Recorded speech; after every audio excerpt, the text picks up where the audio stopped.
Chance in the offense, make Chuck right side. Saucer pass Lundell back to Chuck right circle. In front, a chance, Forsling, and he scores, and the Panthers take the lead.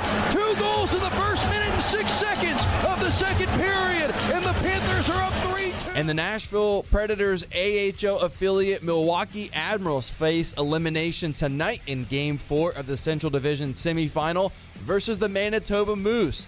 If they win tonight, the final game of the series is tomorrow evening at 6 p.m., and the Nashville Sounds head into tonight's matchup in St. Paul, Minnesota, with a 2-1 series lead over the Saints. Down 8-6 in the ninth, the Sounds tied it up to force an extra inning of play, and Abraham Toro was the hero, scoring 2 runs in the 10th inning for Nashville to claim a 10-8 win. You're listening to 102.5 and 106.3 The Game. For more, follow us on Twitter at 1025 The Game or visit thegamenashville.com. Live from the Hiller Plumbing, Heating, Cooling, and Electrical Studios. WPRT FM Pegram, WPUC HD2 Laverne. Broadcasting on Alexa. I appreciate that. And other smart speakers. 1025 and 1063. 1, 2, 3. I think it was a good game. Had a couple of big plays. The Game. A Cromwell Media Station. All the big topics. That's what people want to know about. Mixed with some entertainment. So funny. It's not funny. Give it a minute. This is Chase and Michelle with Chase McCabe and Michelle Knezovic. We got a great show for you. Even if we don't, who cares? Chase and Michelle on 1025 and 1063 The Game and the Game Nashville app. Chase and Michelle, 102.5, 106.3 The Game. Chase McKay, Michelle Knezovic, not here today. Junie Riddle in for her.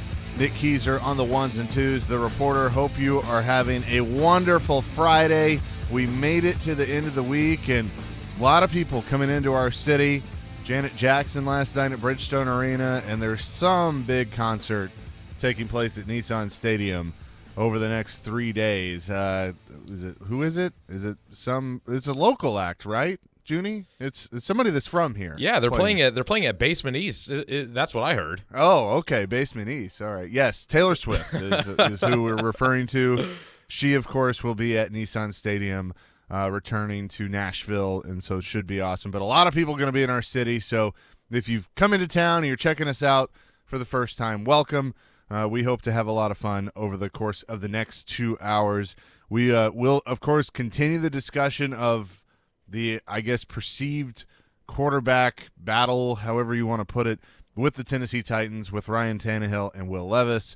We'll also get into the NBA and NHL playoffs because I've enjoyed – I don't know how many people are watching, but I've enjoyed both. I'm really getting into it. It's been nice to have that going on, and it's the first time in a long time that I haven't had a playoff series to cover with the Predators, and so I've been able to really be a fan and just sit back and watch. And LeBron versus Steph, the Splash Brothers, that is compelling television. Then we'll talk to Dave Tully from VSiN, a betting analyst for them, about the NHL, NBA, and the Kentucky Derby coming up this weekend. But Junie, what's up, my man? How you doing? Nothing much, man.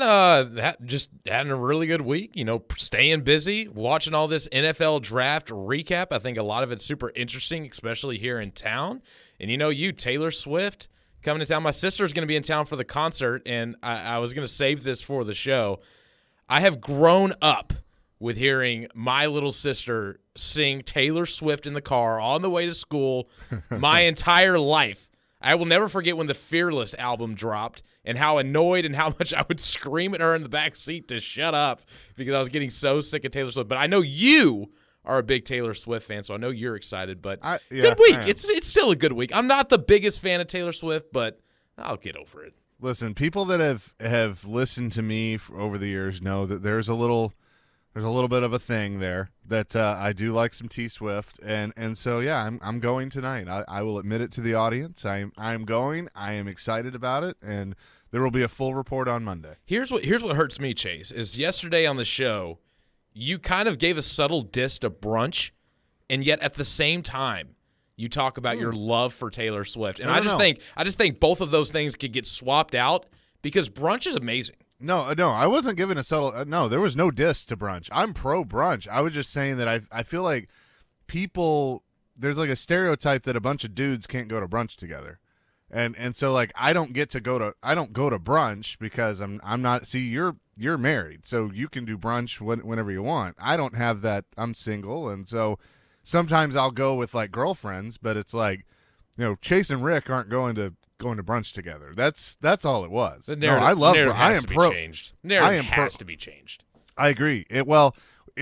A discussion started on Twitter, and now there's a group of us that we might actually go. So can I be invited to that? Yeah, because absolutely. I would most certainly attend. I think brunch is the greatest thing.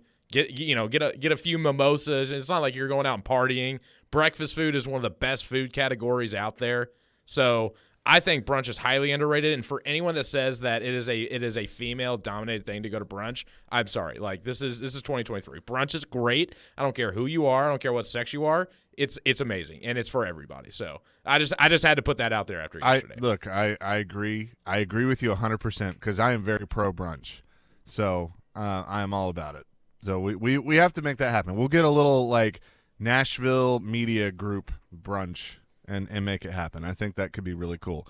But I know you obviously will be on tomorrow for Michelle and Junie, but glad you're here today. And I know you've had a lot of thoughts on this whole quarterback discussion. Ryan Tannehill spoke earlier in the week for the Titans and what this means for him moving forward. I gave my thoughts that I could tell from his body language and stuff. I mean, this is a tough time for him. I mean, he kind of I think sees the writing on the wall that now it's 2 years in a row they've drafted a quarterback, but drafting Will Levis where they did, the thought is he is the potential replacement for Ryan Tannehill. I heard Robbie as they ended the show, they were referencing Alex Smith and his last year in Kansas City, and they knew Mahomes was going to take over and all of that. But I'm curious of your thoughts of where this team sits now with the most important position on the field. I mean, I think they're in a good spot with it. I mean, they have a multitude of options, which in the scheme of things, options is a good thing. And you want to do what's best for the football team. And when you have a guy like Ryan Tannehill and like Robbie had mentioned, he brought up the whole Alex Smith to Mahomes thing. And I don't think that this transition is going to be as seamless as that, obviously, because, I mean, Mahomes is already considered, with what he's done so far in the league, one of the greatest quarterbacks that we've ever seen. But, Tannehill's a serviceable starter. He didn't have a bad year last year. He can go out and play. He can go out and win games. And Will Levis is a developmental guy that, maybe you want to see a little bit of him this year. Maybe you don't. And we'll kind of get into that and debate that topic, throughout the show. But, I just think this is a really good spot for the Titans to get Will Levis after dropping into the second round. He was a perennial first-round talent that I thought should have went inside the top 10. That is my opinion. I've been steadfast in faith on Will Levis and his pro potential from the beginning of draft talk. So you think he could be a steal? Oh, I mean, I think he is a steal. I mean, you get it. You get a guy that ESPN had a 92% chance to go in the top 10. You get him in the second round and only give up a third round pick. I thought it was absolutely a steal. I mean, Levis was my QB2 all year long behind C.J. Stroud. I think he has better pro potential than a guy like Bryce Young because of his size, athleticism, his arm talent. If you can just coach some of those mistakes out of the way, I really think that he can be a really good quarterback. And I think a lot of people are sleeping on that fact because what is it? Most people in Tennessee see Will Levis for what he is in the Tennessee game. And that was his worst game. And I think, when Jared had Matt Jones come on the other day, which I think was an excellent interview that you should go back and listen to, Matt Jones said he didn't even think that Will Levis should have played in that game, and the only reason he did was to give his team somewhat of a chance against a perennial top 10 team like Tennessee. So I just think that all the negativity surrounding him is just a little extra. I think people need to pipe down and really look at all the intangibles that surrounded Will Levis this past year in 2022. Yeah, and I feel like the Titans are doing that. I know Mike Vrabel's kind of referenced that. Rand Carthon's referenced that.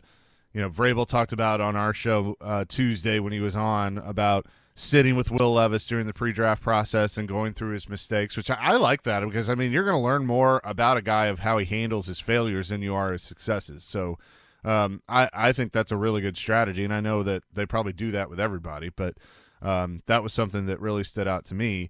But Our question of the day is, would fans rather see Tannehill start this year with what they have weapons-wise, or go to Will Levis and make a move for a significant wide receiver and add a significant wideout? Because I'm going to say this. I hear people go, well, go trade for – there's all these names out there that could potentially get moved before the start of the regular season.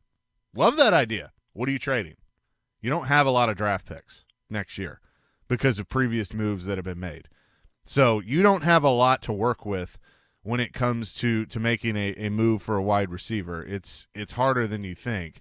You're really probably stuck getting somebody off the scrap heap that's out there right now, or maybe another veteran that could be released between now and training camp.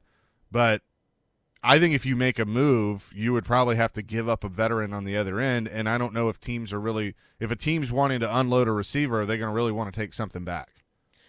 I mean, that could be the case, but also just looking at, quarterback-needy teams, I think of the Washington Commanders.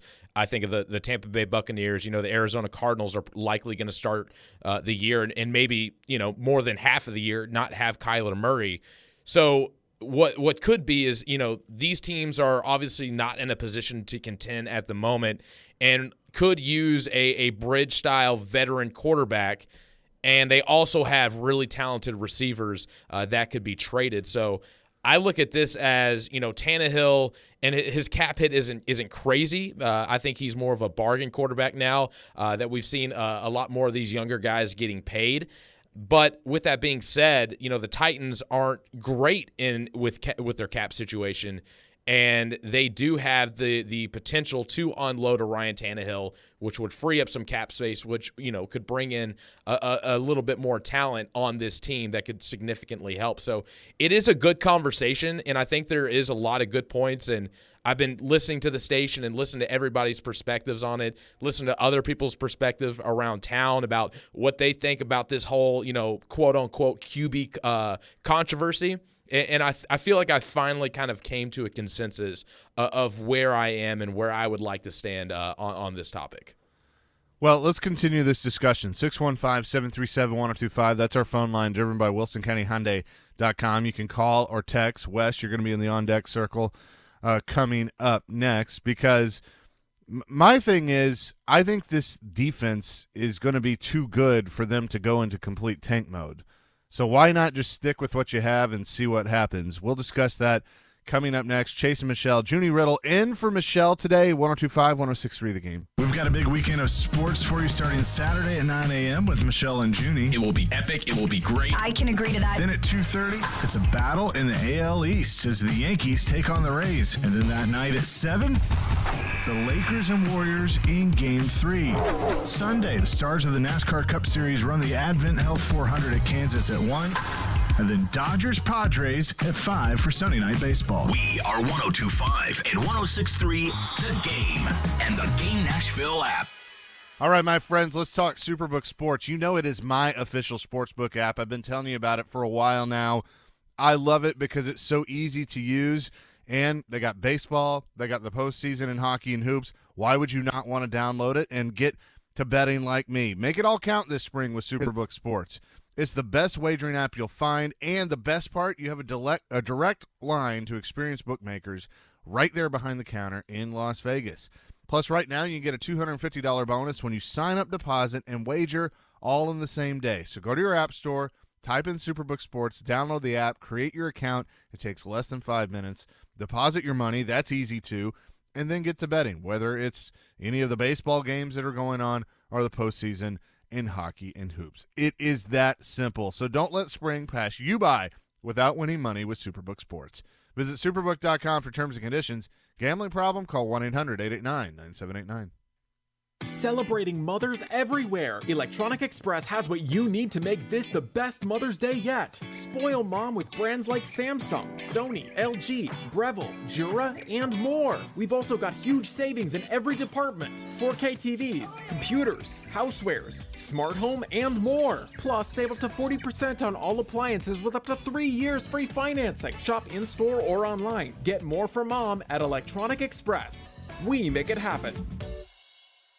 This is Evan Bass for the Tennessee Men's Clinic. For most of us, sex is a big part of our relationship. So when something like erectile dysfunction starts affecting intimacy, it can be a real problem. But what you may not know is that ED doesn't just affect you, it can be tough on your partner as well. Plus, if you have ED, you know how it can make you feel. The truth is, we see a lot of guys who have depression, frustration, and even relationship issues because of ED. But we don't want ED to impact you or the one you love anymore. The Tennessee Men's Clinic tackles ED. Our urologists and medical providers take a comprehensive approach and have treated thousands of men with treatments that are successful in nearly 90% of cases.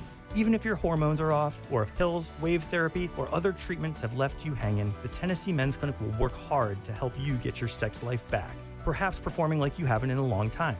So call us. Your first appointment includes blood work and a medical consult. Call 615-208-9090 or go to TennesseeMen'sClinic.com. We have 2 offices in Midtown and Franklin. Visit our website to learn more, including side effects. Treatments extra, results vary. Shine Down. The Revolution's live tour continues. October 3rd, First Bank Amphitheater, Franklin, Tennessee. With very special guests, Papa Roach and Spirit Box. On sale this Friday, 10 a.m. Buy tickets at LiveNation.com. Don't miss Shine Down Live, part of the Farm Bureau Insurance Concert Series. Every day we are live and local. Are you going to pay $20.2 million for someone who's struggling this much to stay healthy? And your source for Nashville sports. The players got to play better, and they're the ones actually out on the court, and they got to execute. We are Nashville's best sports talk. 102.5 and 106.3 The Game and the Game Nashville app. Taking you through your mid-morning. Love it. Yeah, that's fantastic. This is Chase and Michelle. Where'd you find those crazy characters? On 102.5 and 106.3 The Game and the Game Nashville app. And I know this isn't likely with the receivers and everything they have around him, but what if he does have a really, really good year? Do you think it makes the Titans think twice, or they've already made up their mind? I think based on the allocation of resources, it would take him having a really, really good year paired with Levis not showing much developmental stuff, paired with Tannehill not finding much of a market for something to happen. But there's too much unknown at this point in time. I would think their plan is very strongly for a big transition next year away from Tannehill and away from Henry. And on to a Will Levis, Tyjae Spears led offense, and that they're positioned themselves for that with this draft at the expense of some other things that were, for frankly, more immediate needs, obviously, particularly a wide receiver. And, even I'm not comparing Levis in any way to Patrick Mahomes, but, we've seen other good quarterbacks. I think Alex Smith had a pretty good year in his last year, and that didn't change the long-term plan for Kansas City when they drafted a guy that they were really confident in going forward. That was Paul Kaharski yesterday on our show talking about everything going on with the Titans and the moves that they made. Chase McCabe, Junie Riddle, who's in for Michelle Knezovic today. Nick Keiser on the ones and twos with the T-Swift, like it. I ask this, Junie, with this entire conversation. I mean, I know there are a lot of fans that basically are like, get rid of Tannehill, turn the keys over to Levis, and let's just move on. But with the defense the way it is, I still think this is going to be a pretty darn good defense. Kurt, do you agree? I actually don't. Okay, I personally don't think that this defense is going to be as good as people think. I think, the fact that this secondary was ranked 32nd in the NFL last year. Christian Fulton and Amani Hooker, are they going to be healthy? Is Roger McCreary going to take that next step? Inside linebacker is also a huge question for me. Monty Rice doesn't have the volume of starts that I would like. Azeez Al-Shaair has never been a full-time starter. He's been more of a rotational piece. So I look at that and you know what David Long Jr. brought to, you know, kind of the pass coverage in the middle of the field, you know, for short and intermediate passes, the loss of him in the run game and the way that he could kind of, you know, step up and evade run blockers and step up and make the tackle. I think that, you know, this defense last year at its peak was really, really good when you still had Bud Dupree playing at a high level and, you know, obviously Harold Landry got hurt, but I just think that, you know, there's a little bit more holes than what people are thinking about here. And when healthy, they can be really good, but there's still a lot of question marks for me to be confident that this unit is going to be good enough to be able to carry this Titans team to multiple wins like they did early on last year when they were healthy. Where I feel confident is I believe they have a pass rush. And if you have a pass rush, you can do just about anything. And I know, you know, Bud Dupree being gone, we'll see how big of a loss that's going to be. I mean, because when he was healthy and he was on the field, he was effective. Can Arden Key replace that? That is a question, of course. I love the signing of Arden Key, but can he have the same production? But having Harold Landry back is going to be big. Obviously, you have Jeffrey Simmons, T.R. Tart. I really love that defensive front. So I'm going to stick with what I said. I feel good about the defense just because they're going to have the pass rush, at least on paper. It would appear that way. So if you have that, and then you stick with Tannehill and Henry, who knows what will happen? I mean, is this still a team that can compete for the division, or do you blow? You know, do you try and find a team that needs that 1-year quarterback, and you go ahead and move Tannehill and go with Levis, maybe keep Henry, and then see what you got. I don't subscribe to that. I think that they need to go ahead and be a united front and say Ryan Tannehill is our guy. He is going to play as the starting quarterback for this team, and we need to just squash all those questions, even though everybody knows Levis is there lurking, but make it similar to what Kansas City did, where everybody knew Alex Smith was going to play one more year with KC, and then they were going to turn it over to Patrick Mahomes, and that's what they did. So I went ahead and, like I said, I was kind of debating this, hearing all the coverage around town about, you know, this topic, and I made kind of the classic T-chart of the pros and cons. And so the cons of starting Will Levis over Ryan Tannehill are the following. He can be inaccurate at times, and he could do well with learning under Tannehill, kind of like you mentioned with the whole Mahomes and Alex Smith thing that they had going on after the 2017 draft. You could ruin his confidence. You know, he could go out and he could play really bad, and it could kind of sit with him, and it could really kind of affect the way that he grows without, you know, learning and fully understanding the offense. And also, he's coming off an injury with, you know, the Titans' offensive line kind of being more of a patchwork than necessarily going out and get, you know, solidified players that we know that are going to come in and make an immediate impact. And then also, you know, there could be, you know, if the Titans do have an awful season, this could really, you know, maybe the coaching staff gets shaken up a bit. And we know that with rookie quarterbacks, if, you know, you shake up the coaching staff, that's never a really good thing because what they need is a lot of consistency. But what I found is, Chase, is in this argument, there's actually a lot more pros to starting Will Levis, in my opinion. I'm not saying that he should come out and start week one. I'm not a proponent of that. But to sit here and say that there's the potential that he could come in the middle of the season possibly and take over, I would not doubt that. I mean, he's 23 years old. If he started today and the Colts and Texans start their rookie, he would be the oldest quarterback in the AFC South, and that includes Trevor Lawrence. He played in the same system as college. He has a chip on his shoulder from dropping in the draft. You know, also, this is something that I haven't heard anybody talk about. You know, Derrick Henry's time here is limited. What is the best thing to go along with a rookie quarterback? It's a good running game. You know, a lot of people have been comparing Will Levis to like a Ben Roethlisberger coming out of college. What did Big Ben have when he came into the league early that really helped him?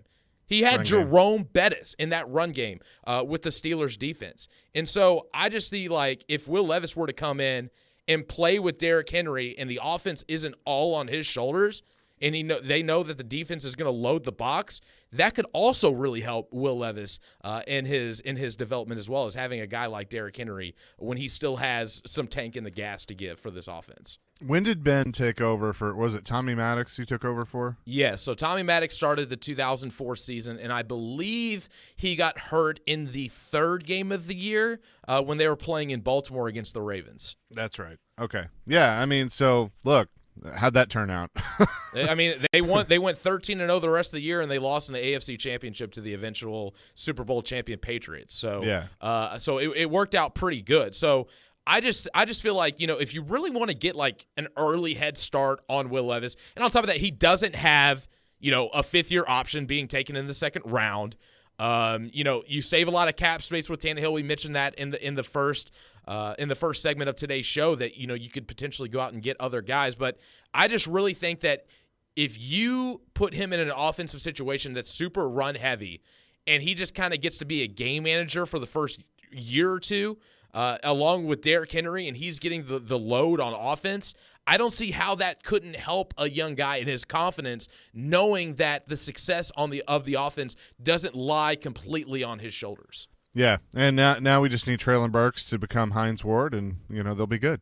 Yeah, that is the question. But like I said, if Tannehill's a post June 1st cut, let's say they don't even trade him because, it's getting to the point where, so many teams have kind of found their answer at the quarterback position.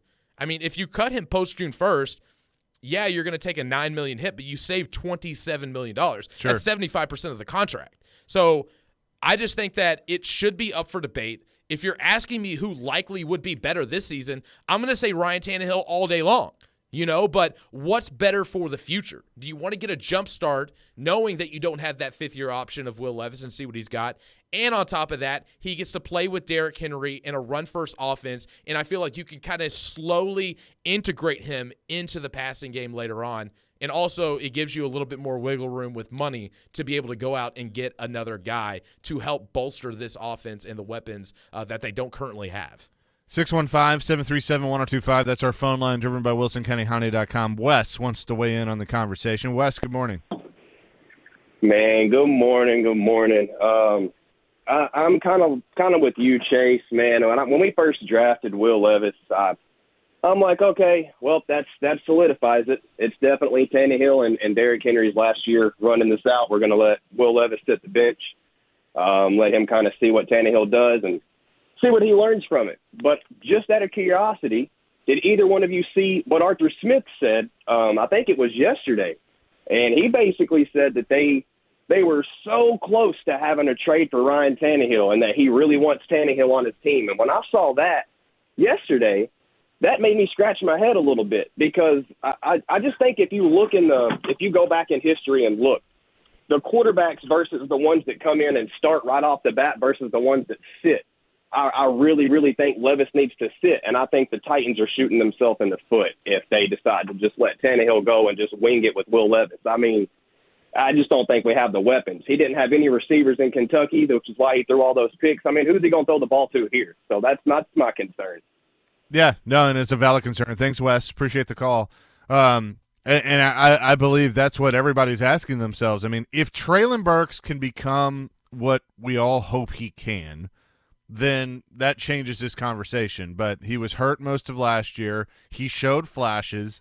But I'm going to be honest with you, Junie. I'm tired of talking about Titans players or draft picks that show flashes because I feel like that's kind of what it's been. You had who was the running back? Darrington Evans that they drafted. He showed flashes and then he couldn't get on the field. So.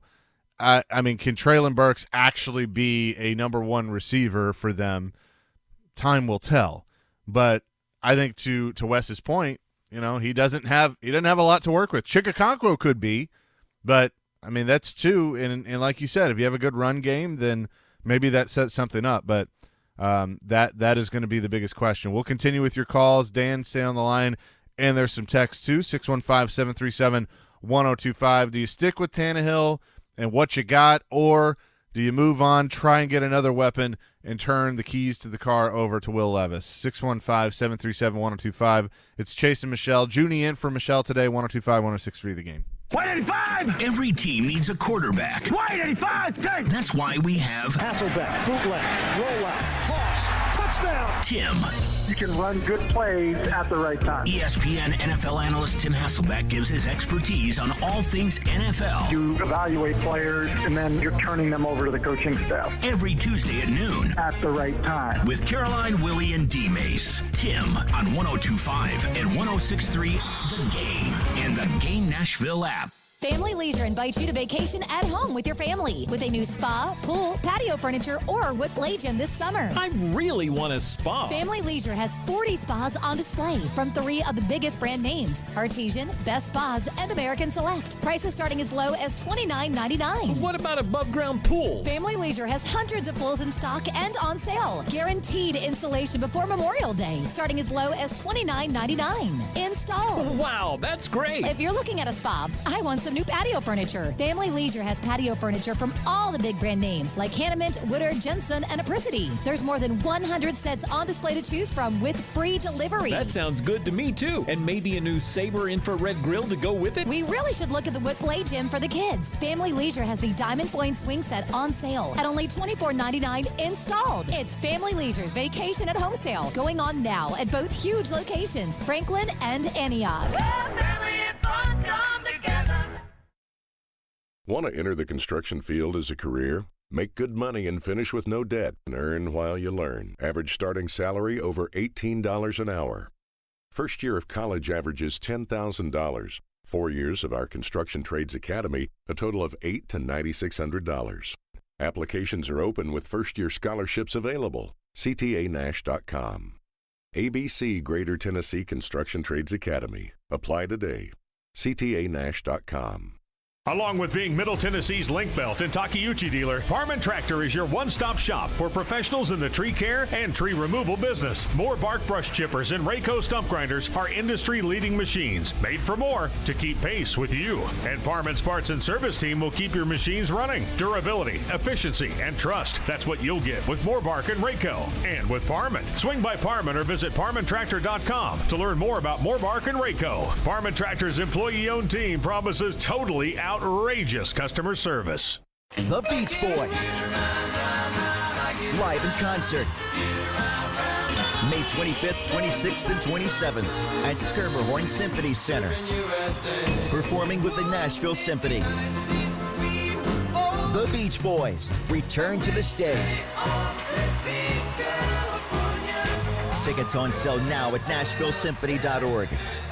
Don't miss the Beach Boys live with the Nashville Symphony. Calling all Nashville Sounds baseball fans. You know the 312 Pizza Company in Germantown is the best place to be before or after a Sounds game, but this season, it gets even better. Stop by 312 Pizza Company before or after any Nashville Sounds home game with your day of ticket and get a free old-style beer. That's right, you get a free old-style beer from 312 Pizza just for watching Sounds baseball. Only redeemable with purchase. See you at 312 Pizza Company all baseball season long. 312 Pizza Company, a proud sponsor of your Nashville Sounds. We try to stay cool by being on social media. I'm with it. I'm hip. Follow us on Twitter at 1025 The Game and on Instagram at 1025 The Game Nashville. Hey! Oh, yeah. And like us on Facebook, too.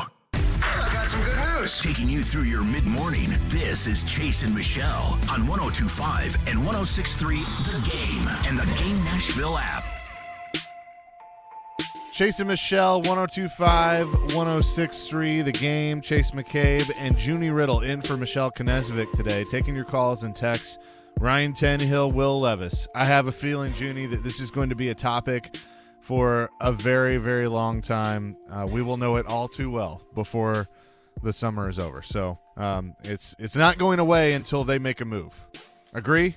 No, definitely agree. I think it's going to be a talking point. I mean, listen, if Malik Willis can be a talking point all through training camp, I think for certain Will Levis will definitely be a talking point all through training camp. Let's see. Ron says, in my opinion, I believe we're already kind of in rebuild mode without officially saying it, so I believe the Titans should go all out within the budget and get as many players possible to make one more run before we actually call this a rebuild. So I take that as Ron wants to stick with Tannehill. I think Ron's not really looking at the trajectory of the team. One of the quotes that Tannehill said in his press conference that really stuck out to me was, a lot of guys that that were here that when I came in 2019 are no longer here. I mean, even Tannehill sees the writing on the wall. Patchwork on the offensive line. You lose some key assets on defense. There's still some, injury question marks on that side of the ball as well. I look at this and I brought this up to you, pre-show was look at what, the national media is kind of, projecting the Titans to be at. It is definitely in the bottom quarter of the league. And so I just look at this and I look at all the question marks that they have. And I just wonder, like, where is all of this positivity and all of this one more run, notion coming from? I personally don't see it. I think they reached their peak of trying to go for it in the 2021 season, and last year they took a step back, and injuries had to do with that. And it's just these players are another year older, and I look at that and I say, it might be time to start really prepping and looking towards the future rather than trying to absolutely go for it this year. 615-737-1025. Dan wants to weigh in on Ryan Tannehill. Dan, what's up? Hey, first of all, I'm pro Will Levis. I think he's drafted in the second round. I think he's got a high ceiling from everything that I hear. And there's so many arguments being made that to me don't hold water. The whole argument that you guys just made that you don't get the 5th-year option. Well, look at the money you're saving in the first 4 years of his contract. It's going to compensate you for that. So if he is the man and he turns out to be the man, then you've got. Let's say you don't play the first year, which I would be an advocate for playing Ryan Tannehill. I think everybody says we got a better chance of winning with Ryan Tannehill right now than Will Levis. Now, again, we don't know, but that's what most people would tell you. That's what I think. And so let him sit. They say his psyche is one of the most fragile things about Will Levis. You don't want to crush him by putting him in a situation where he's going to get wrecked every Sunday. And then, you say, well, let's do a run-heavy offense and don't give him the full keys. Well, that didn't work out too well for our last project. So I think the best thing we to do for now and the future is to let Will Levis learn, let Ryan Tannehill play, and be the best we can be right now, hoping that Will Levis grows and does become that person for the future. And I don't to just crater this year to get a draft choice 2 or 3 people higher. I don't think it's worth the payoff there. Thank you guys thank you. Yeah, appreciate the call. Good call. I mean, look, Junie, I don't know if you've heard me say this, but I am a huge proponent of I don't care where you draft a guy at quarterback, let him sit for at least a year, because I think that there are more examples of guys sitting and having success than you do. You obviously have some that are the exception to the rule that they start from day one and they have successful careers, but. I know like when Floyd drafted Steve McNair, the plan all along was 2 years because Steve was, I think, similar to Anthony Richardson. He wasn't ready at all. They sat him for 2 years, and then he had a very good career. Now, and you're a Steelers fan, Roethlisberger was a different story, and he had to come in because of injury, but it ended up working out. And so they kept it going, and he had a Hall of Fame career. So, I mean, it can obviously go either way, but I believe that it couldn't hurt Will Levis if he just sat and held the clipboard for a year. Similar to what I know they wanted to do with Malik Willis, but they were unable to do that. I just look at, Steve McNair coming out of Alcorn State and then Malik Willis coming out of Liberty as two completely different, quarterback prospects. And I look at a guy like Will Levis that has all the, physical intangibles to be a really good starting quarterback in this league. And he played in the SEC.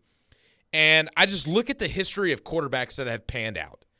And when I look at where they came from, they're not coming from your traditional powerhouse universities. And Will Levis played at a basketball school. We all know Kentucky is known for its basketball program. And really up until the last couple of years with Mark Stoops, they've been the bottom of the SEC. And this past year, Will Levis lost 3 starting offensive linemen to the NFL. He lost numerous receivers. All true freshman receivers were starting with him that, didn't really have like the high recruiting upside that he had like with a Wan'Dale Robinson the year prior. And I just look at Will Levis as a more refined pro prospect than that. I agree with you to the sense that, yeah, it could definitely do him service to sit that first year. It's definitely not going to hurt him. It's not. I mean, it's only going to help him. I just see as a guy like Will Levis as he's not necessarily the quarterback that is as much of a developmental project as people make him out to be. I just think that, the level of competition and the discrepancies between an Alabama, a Tennessee, a Georgia compared to the talent level at a Kentucky, and not to mention, the injuries and the new OC and all the things that we've been talking about for weeks and weeks about this guy, that he is more equipped to go through adversity than some of these other quarterbacks. I think that a guy like Bryce Young and C.J. Stroud, they went to worse rosters on paper, and they also had the best talent in all of college football.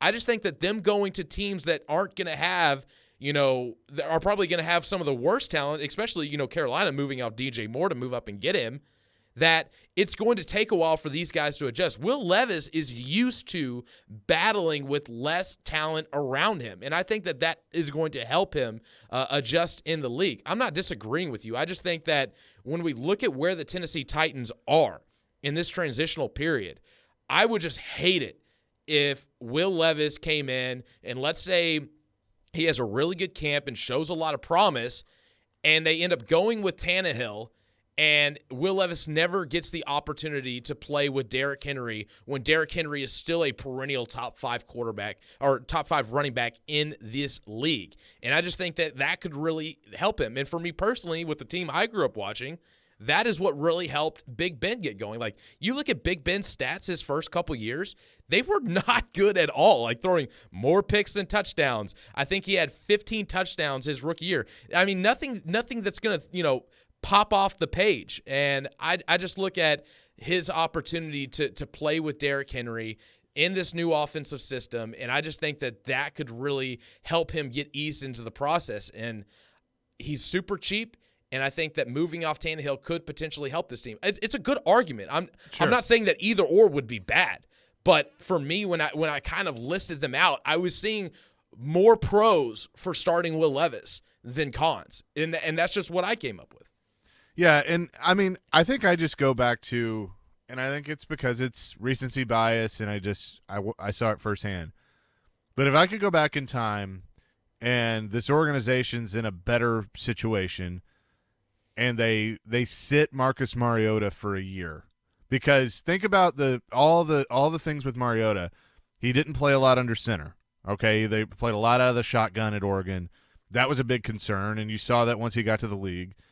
If he could have sat for a year, what would his career have been? Could he have actually been the guy that everybody thought he was going to be? We'll never know, and it very well could have turned out the same, but it's hard for me not to think that way with certain quarterbacks. And then now that they're faced with this situation again, when they have a guy, and the big difference is when Mariota was drafted by the Titans didn't have a Ryan Tannehill. They didn't have a veteran starter that you knew you could just put in place and go with it like they do now. So that is one of the reasons that I keep kind of harping on this.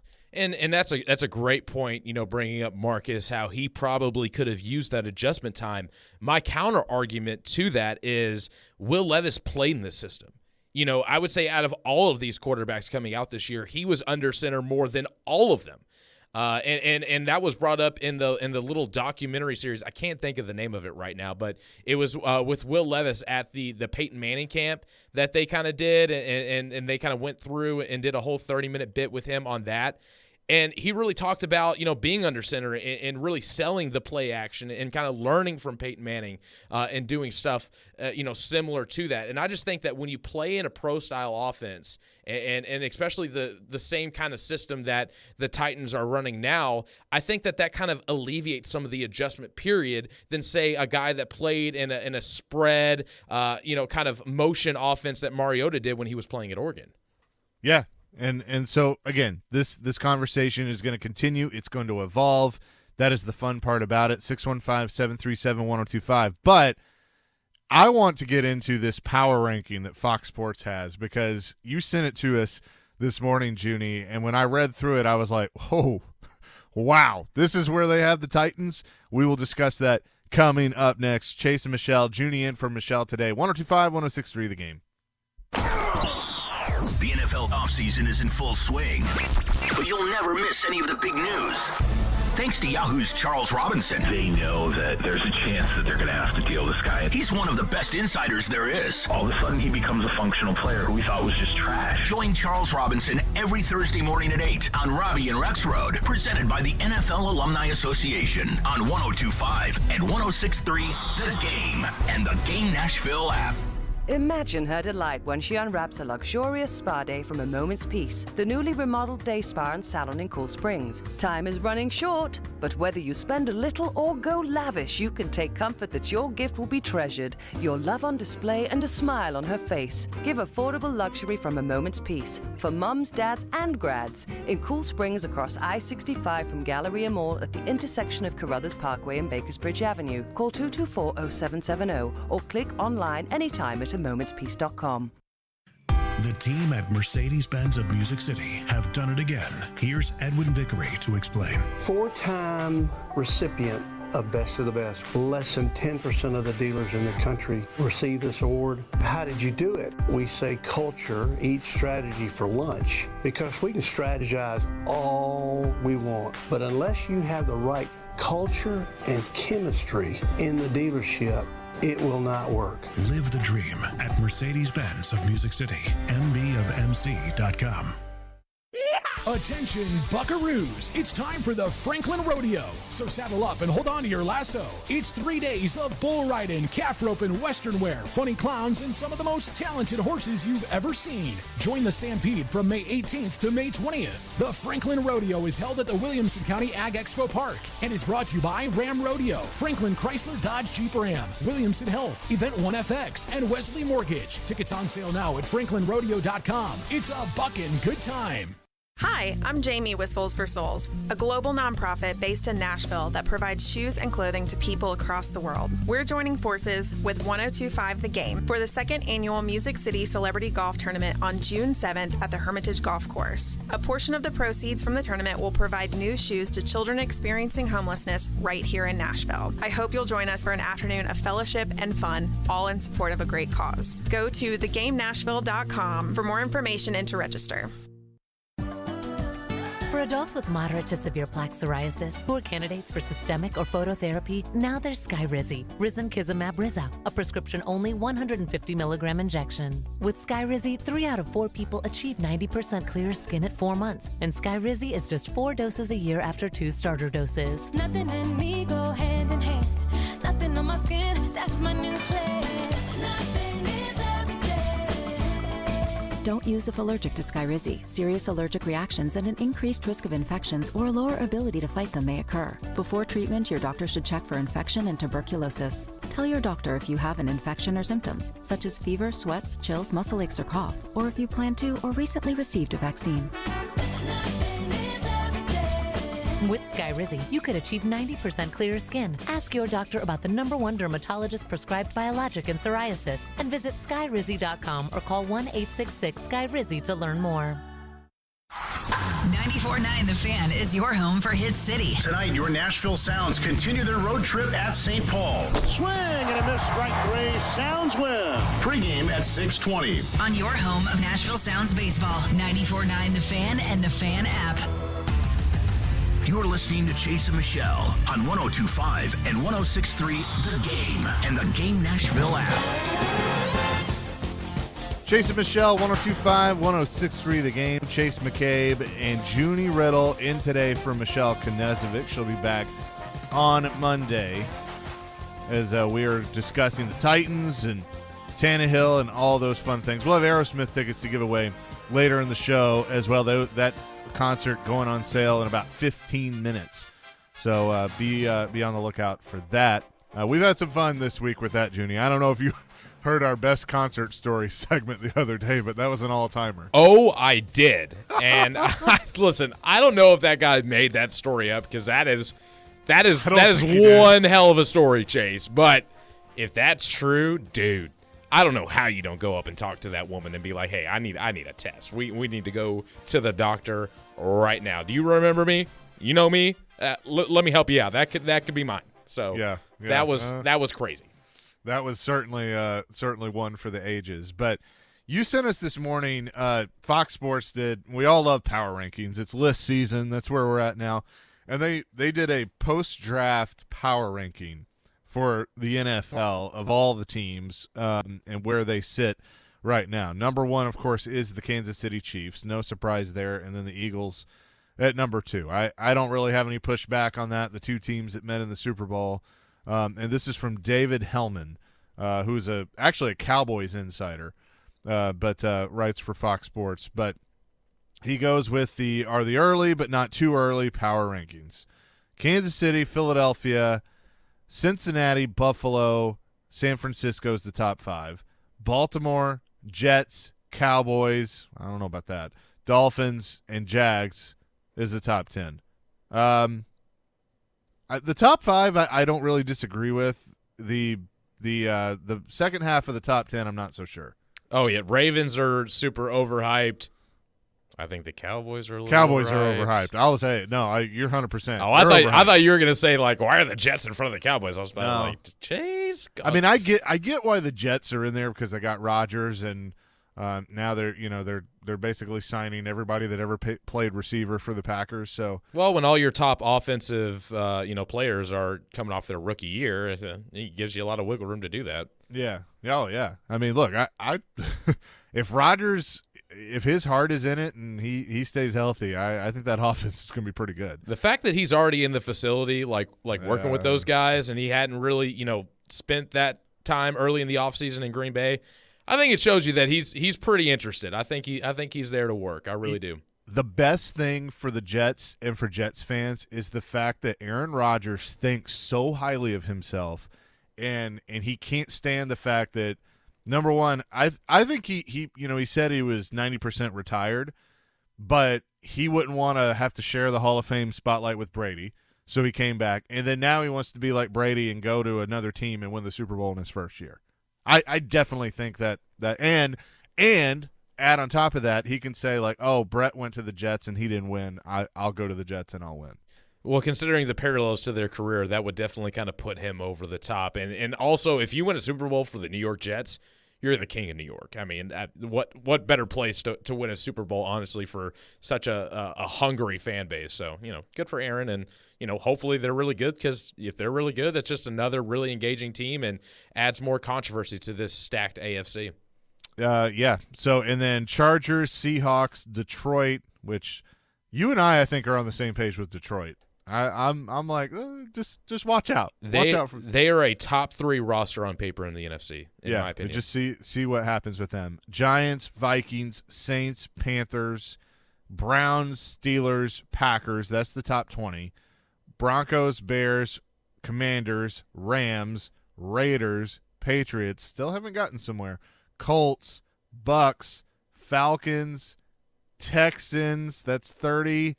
And then finally the Tennessee Titans at 31. Arizona, the last team in the league, at 32. 31 in these power rankings for the Tennessee Titans. Listen, I've tried to give a reality check to the Titans fan base because I think a lot of fans here locally think they're going to be a lot better than what they are. I think anybody that's claiming that the Titans are going to have a chance to win 10 games this year, I just flat out disagree with Chase. But saying they're the 31st team in the NFL is a huge stretch, especially like you mentioned, that the writer is a Cowboys guy. And you would think that after watching what the depleted, second team roster of the Titans did to the Cowboys and how they really competed in that game, that, a Cowboys writer might, have a little bit more of a positive outlook on the Tennessee Titans. But no, they put them at 31st. And I don't think the Titans are going to be good. I don't think they're a playoff team this year. But I definitely don't think they're the second worst team in the entire NFL. I think that's a little bit overblown. I mean, I still would take this roster over Houston's. I mean, Houston is a giant question mark. I mean, maybe Stroud is the answer, and obviously they got Anderson too. But, I don't know. I don't think I'd put them over Houston, Atlanta. I think all these teams like Colts, Bucks, Falcons, Texans, Titans, you can kind of just put giant question marks and move on. I think you said the Falcons. I think the Falcons on paper are a better team than the Titans this year. Yeah, I do too. I just think they don't know about Ritter. Yeah, maybe they do, and Ritter, they realize they messed up and they need to move on. But I still think Ritter's got a chance to do something. I need to see more. Well, I liked Ritter. They got a lot of young offensive pieces. I mean, their offensive line is really good at run blocking. So I feel like with especially drafting Robinson in the top 10, it's going to be heavy him. He's also going to be a factor in the passing game. You get Kyle Pitts and Drake London in the first rounds the 2 years prior to that. So they got a good offensive core around them. I think people are sleeping on the Falcons. But to your point, I definitely look at the Texans as a team that shouldn't be ranked over the Titans coming in. I'd say the one thing the Texans have over the Titans is offensive line. They've really done a lot to solidify that, but I'm looking at, the Colts. Maybe they could be better. I think they definitely have to start Minshew this year to be better. I don't think Anthony Richardson year one would be better than the Titans, but still, man, I'm still looking at a lot of these teams, and the Titans aren't far off from 31. And this made me kind of go through, and I wanted to look at a bunch of different power rankings. This kind of opened my eyes. So I went on this whole this splurge. Is a rabbit hole. I went down this whole splurge of going to different sites and seeing where they have the Titans at. So CBS Sports with Pete Prisco had the Titans ranked 21st, and this is all post-draft. So 21st, which that was the highest rated power rankings post-draft that I could find that the Titans were at. Bleacher Report had them at 25th, and that was kind of a full staff thing. USA Today has them at 26th by Nate Davis. The NFL website had them at 24th, and that was Dan Hansis. And then Sporting News had them at 28th. So it's a pretty high consensus nationally that the Titans are in the bottom third of the league this year, on paper, of course. Yeah. But it's also when with power rankings this time of year too, like that's why I called it a rabbit hole. That's where you, as a fan, that's where you get yourself in trouble because you can just get yourself incensed with all this. Because I can tell you that the only teams that I would say I would 100% agree with on this particular ranking that we're looking at would probably be the top 5 and then Arizona at 32. That's probably it. Oh, I mean, yeah. I mean, these rankings are never going to be accurate. A lot of these guys are kind of central to the team that they cover, and they don't really know as much about, teams outside of their market. But it just kind of goes to show you that the consensus about this Titans team, and my question to you is, Chase, is like where would you put the Titans at? If you had to do like a rankings, you don't have to give an exact number because I'm not expecting you to list them off just, off the jump, but do you have them inside the top 20 of the NFL? Like, do you think no, they're probably somewhere in the 20. I mean, look, they're not. I don't know if they're not 31, but they're not far. I mean, they're. I'd probably have them like 25. I was gonna say like 24, 23, but I'd say somewhere in there, somewhere in that range. And I think the Titans are definitely better than a lot of those bottom tier NFC teams. Like I think they'll be better than the Packers. I think they'll be better. Well, I say that, but then I'm sitting here looking, and I mean, I don't know about the Rams. I mean, the Rams are a big question mark, but they get Aaron Donald, Kupp, and Stafford back. The Bears. Maybe. I mean, they've made a ton of moves this offseason. They could be better than the Bears, but the Bears are going to be interesting to watch. Like, they're either going to continue to just be what they are, or they might actually shock some people. I think they're a boom or bust, and especially with the Packers going down and the Vikings aren't going to be as good of a team. They lost a bunch of pieces this offseason.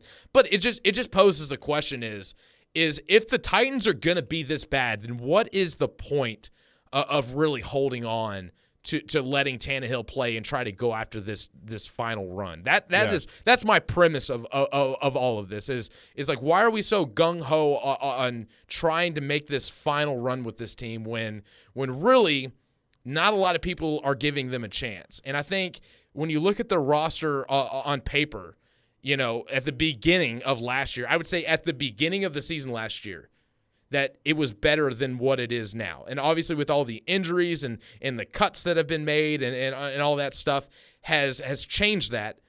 But I just see the trajectory of this team, Chase, and I just don't see how they compete this year. Yeah. Couple of texters real quick. Rob says Titans are not a worse team than they were last year. That's interesting to think about. But we'll continue this discussion. But coming up next, yesterday Taylor Lewan made his lawsuit official. We'll give you a little more information and talk about that on Chase and Michelle. Junie in for Michelle today, 102.5, 106.3 The Game. ElectronicExpress.com. We make it happen. B&B Flooring has a goal to bring your dream floor to you. Over 30 years running and locally owned and operated. B&B Flooring's full-service, commercial, and residential team will handle anything from tile, luxury vinyl, carpet, hardwood, rubber, and all commercial products. Visit their showroom at 2204 Northwest Broad Street in Murfreesboro or check them out at bnbflooringtn.com to make your flooring selection today. Call 615-216-0551 and schedule a free quote at your home or office. We got you covered. Nashville is now home to an award-winning full-service spa, Mocara, located in the beautiful Omni Nashville Hotel. Features a wide range of signature services, including massage therapy, body and facial treatments, and yoga. This Mother's Day, treat your mother to a relaxing day at Mocara Spa. She deserves it. Purchasing your Mocara Mother's Day gift cards is easy. Go to omnihotels.com/Nashville or simply stop into the spa located on the 4th floor of the Omni Nashville Hotel, 250 5th Avenue South. For more information, simply call 615-761-3600. Shine Down. The Revolution's live tour continues. October 3rd, First Bank Amphitheater, Franklin, Tennessee. With very special guests, Papa Roach and Spirit Box. On sale this Friday, 10 a.m. Buy tickets at livenation.com. Don't miss Shine Down Live, part of the Farm Bureau Insurance Concert Series.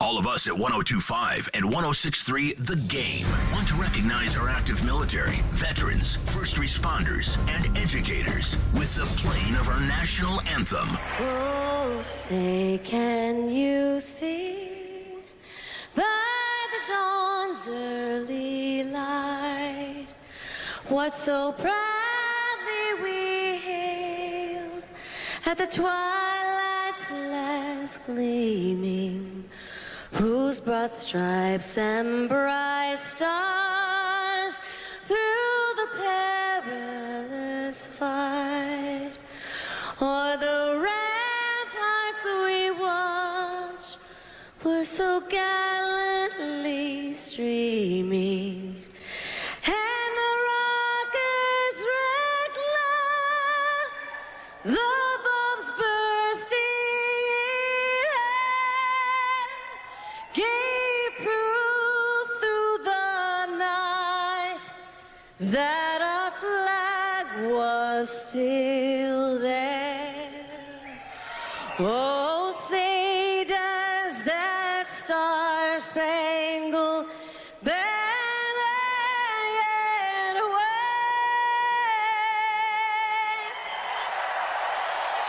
for the land of the free and the home of the brave.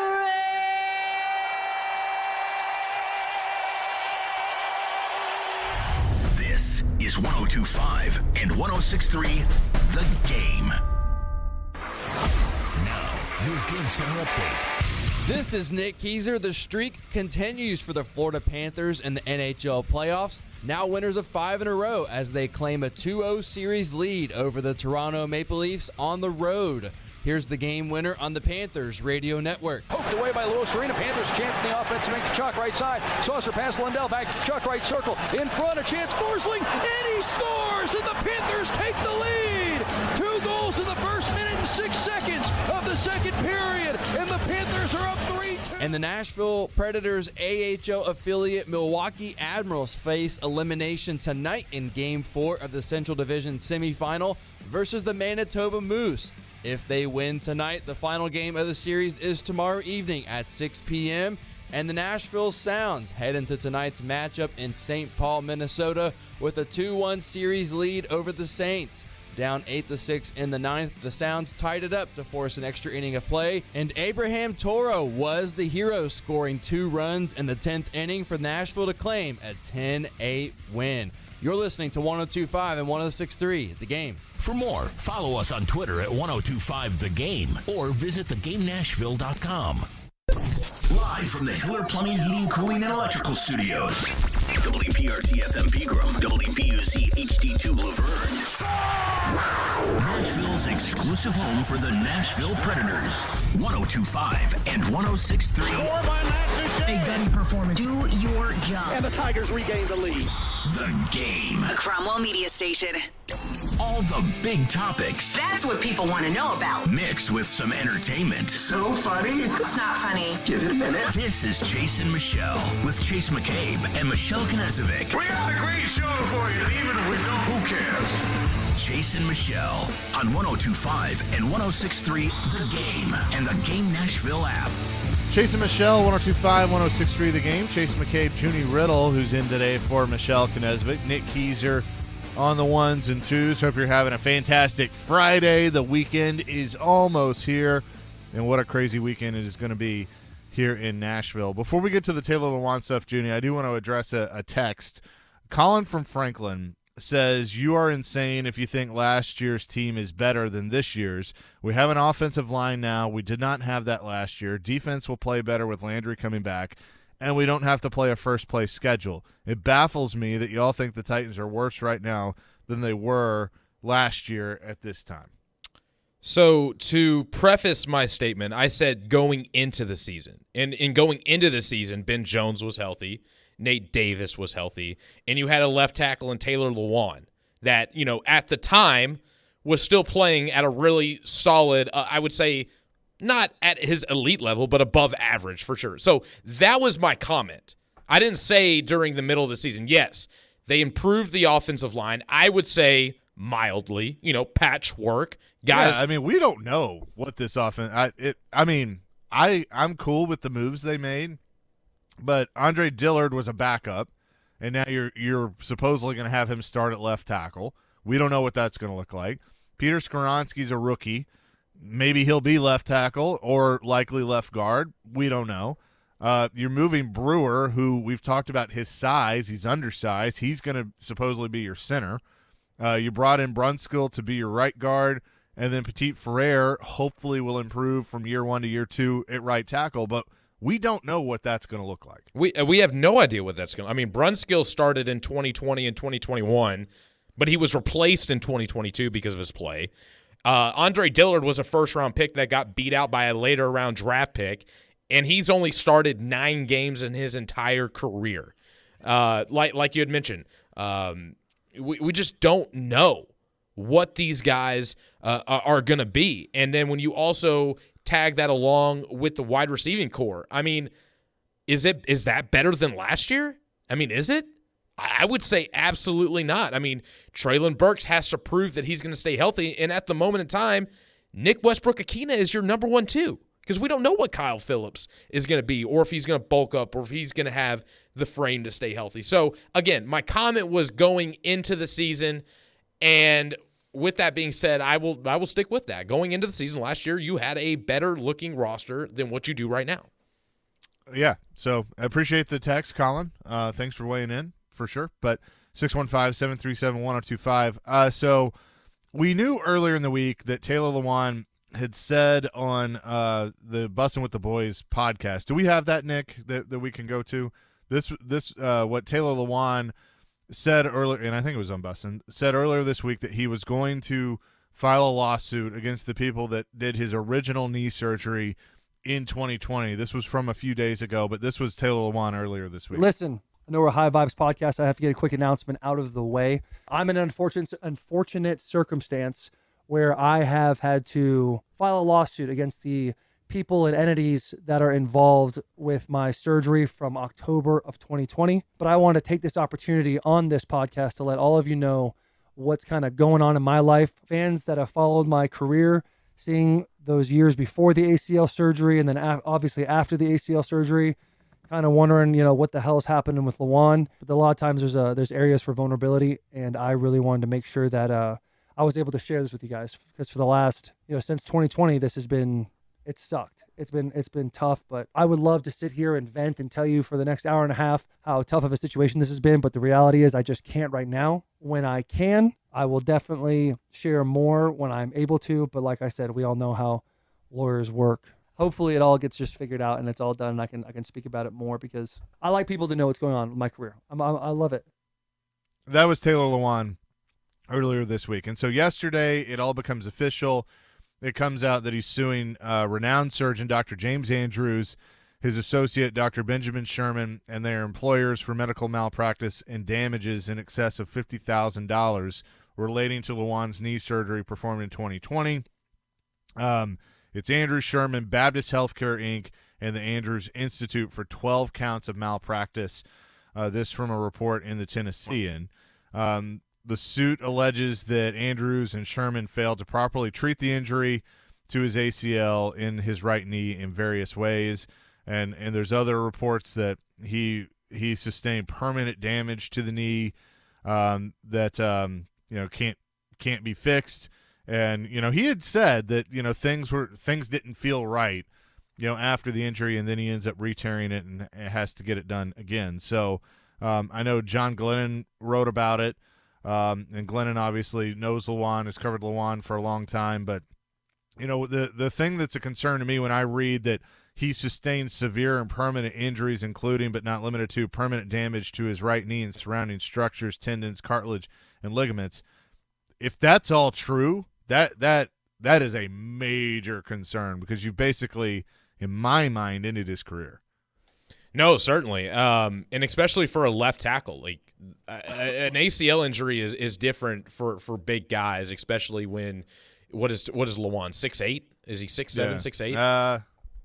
Is he that tall? I think he's about my height, so about 6'4", 6'5". Is he really? I thought he was a bit taller than that. But either way, it doesn't matter. I mean, whenever people who are taller deal with ACL injuries, it's 6'7", you're right. I thought he was a big guy, but with that being said, it's just being a left tackle, you have to be agile, you have to be ultra athletic. The left tackle position is different than any other position on the line. Like, you have to be able to move, you have to be able to have a lot of lateral movement and use your knees a bunch. And when a surgery goes wrong for a guy like that, I mean, like he said, it's basically career ending. And I think for a lot of people who suspected that he might come back, he might try to go somewhere else, he might try to extend his career, this is basically him saying that his career is over. Yeah. And the fact that a renowned surgeon like James, what's the surgeon's name again? Andrews, James Andrews.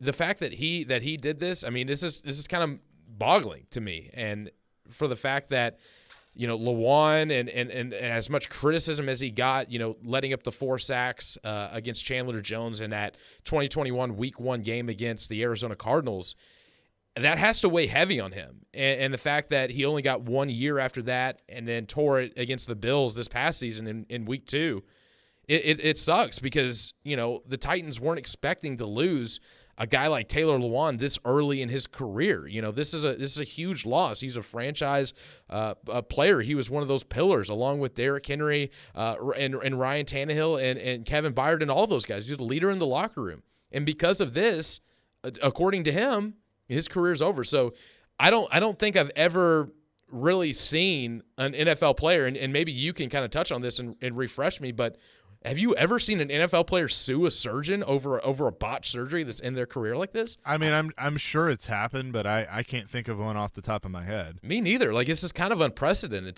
to see that, especially with a guy like this. Like, I've heard of the surgeon before. I mean, a lot of guys have gone to him and gotten ultra good results. Like, he has a history. You know, people know who he is. And so, you know, I know him from wrestling because he's done a lot of pro wrestlers' injuries. So, I mean, he's probably got, you know, over hundreds of pro athlete surgeries under his belt. And to hear this, it's just really intriguing to see what went wrong. But definitely interesting for Taylor Lewan. I was kind of already on the 95% chance that he was going to go into retirement. I know there was still speculation, but this is slamming the door shut. His career's over. He's moving into the media field, but it will be interesting to see how this goes and how this sets the precedent for guys going in to get surgeries, you know, down the road and how they react to the results of that. So I have another thought on this that I'll give you coming up next, because I think Lewan has in many ways been a trailblazer for players, and I'll explain what I mean coming up next. Chase and Michelle, Junie in for Michelle today, 102.5, 106.3 The Game. Announcer the Titans and isn't afraid to give his opinion. Traylon Burks needs a massive offseason. He's Jonathan Hutton of Outkick. I don't see how they make a move without going to Ryan Tannehill. Catch him every Monday at 10:30 on Chase and Michelle, and every Wednesday at noon on Caroline, Willie, and D-Mace. Hutton is on 102.5 and 106.3 The Game and the Game Nashville app.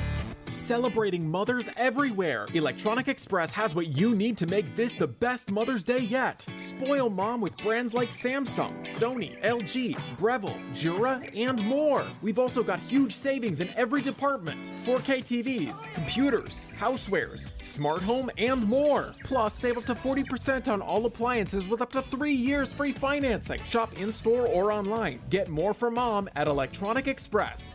We make it happen. What if you could be credit card debt-free in 10 days and save as much as $1,000 a month? Loan Pronto's all-new Express Equity Line of Credit program is just what you need. Hey, Willie Donick here. You don't have to do a full home refi. You can tap a small portion of the equity you have and enjoy a super low monthly payment. With Loan Pronto's Express Equity Credit Line, you can close in 7 to 10 days. And a $50,000 loan would only cost you around $400 a month. It's that money to pay off high-interest credit cards or do a home improvement. You can access up to 90% of your home's equity, and 9 out of 10 homeowners won't even need an appraisal. Even if you did a total refi recently or just bought your home, you can tap the equity with this fast, easy program. Stop the madness and say no to 24% interest fees. Call Loan Pronto today. 615-499-5780. That's 615-499-5780 or go to loanpronto.com. Equal housing lender, NMLS 166-1781, subject to lender approval. Cards issued by Sutton Bank and Celtic Bank, members of FDIC. Terms and conditions apply. Are you the decision maker in your company? Consider this. For the first time in decades, there's a better option for a corporate card and spend management platform. Meet Ramp, the only corporate card and spend management system designed to help you spend less money so you can make more. Most corporate credit cards offer points as incentives, but those points amount to less than their worth in real cash value. Ramp's business cards offer you cash back, real money in your pocket. Plus, you control who spends what with each vendor. And Ramp's software collects and verifies receipts automatically, which means you'll stop wasteful spending and close your books in hours instead of days. Businesses that use Ramp add up to 3.5% to their bottom line the first year. If you're a decision maker, adding Ramp could be one of the best decisions you've ever made. And now get $250 when you join Ramp. Just go to ramp.com/sports. Ramp.com/sports. RAMP.com/sports. For more than a century, AM radio has evolved to meet the needs of our community. In their car, at home, or on the job, more than 80 million listeners depend on AM radio each month. AM radio is also the backbone of the emergency alert system, which keeps us safe in dangerous times. It's reliable, free, and public safety depends on it. Text AM to 52886 and tell Congress we need AM radio in cars. This message furnished by the National Association of Broadcasters. The postseason is here. Whether it's the NHL Stanley Cup playoffs or the NBA, we have you covered on Nashville's best sports talk, 102.5 and 106.3 The Game and the Game Nashville app. taking you through your mid-morning. Love it. Yeah, that's fantastic. This is Chase and Michelle. Where'd you find those crazy characters? On 102.5 and 106.3 The Game and the Game Nashville I'm curious from your standpoint of when you came in as the head coach, how have you seen how players change with obviously now coming from college where NIL is a thing it wasn't before, social media, you had players that had their own podcasts. There's more for them to get their voices out. So how have you had to adapt as a coach to accommodate some of that? Well, I think a lot of that is, can be done in a positive manner. And I guess, their involvement with social media, it's not going anywhere. I think it can be a positive platform. Certainly a lot of opinions out there on social media. And, I want our players to be as focused as they can on being a great football player, and what their interests are off the field, as long as that's contributing to that and their success. That's important. But I want their message told. We would love for them to, be able to get across anything that they want to get across as it relates to their personal interests and what they want to do, and used in a positive way. I think it can certainly be good. Mike Vrabel on our show earlier this week.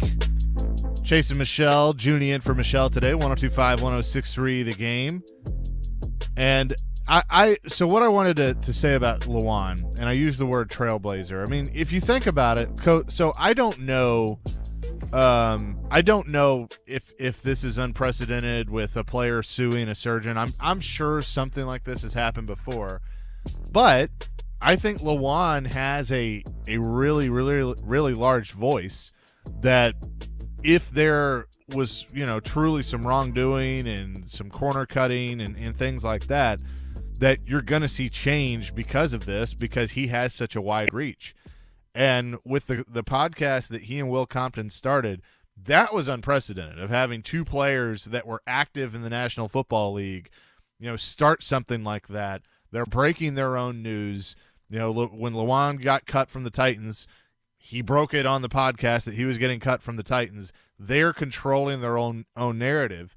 Teams started this a few years ago where, I've always said the Tennessee Titans' smartest signing was Jim Wyatt, because Jim Wyatt was always breaking news when he was a reporter with the Tennessee, and they signed him. Now he's under their umbrella, and you saw a lot of teams do that they would have their own reporter and they were doing their own podcast. Well, now the players have begun to do it, and how many player-driven podcasts have started as a result of what Lewan and Will Compton have done with Bussin' with the Boys? I think it's great. I think, I never felt like Taylor was, taking away from his playing and putting it into the podcast. I know a lot of people started that narrative, and now I tie it back to if this surgery truly was botched, and I say it that way because we've heard one side of the story. I want to hear the other side now. If that truly was the case, then I think you're seeing why the play fell off, that it was because his knee was not right. They didn't do it right. And so my point in all this is the fact that they have created this platform for them to have such a loud voice. I think you're going to see some change as time goes on with the players having even more power. Now, there's sometimes, like with the CBA, there's stuff that they've given in on that they should fight more for. That's another conversation. But this could be big if now he's made this public, and I think he's being smart by not saying too much about it. But now that it's out there, you could see there be more scrutiny when it comes to surgeries and all of that when it comes to players' health. I mean, I completely agree with you. I mean, ever since Lewan stepped into the NFL, he has always been, a vocal player. Never holds back his opinion. He's always trying to talk on different subjects. And like you mentioned, I mean, like a bunch of big-time players have, and I think that's added to an element of the game. Players having their own podcast.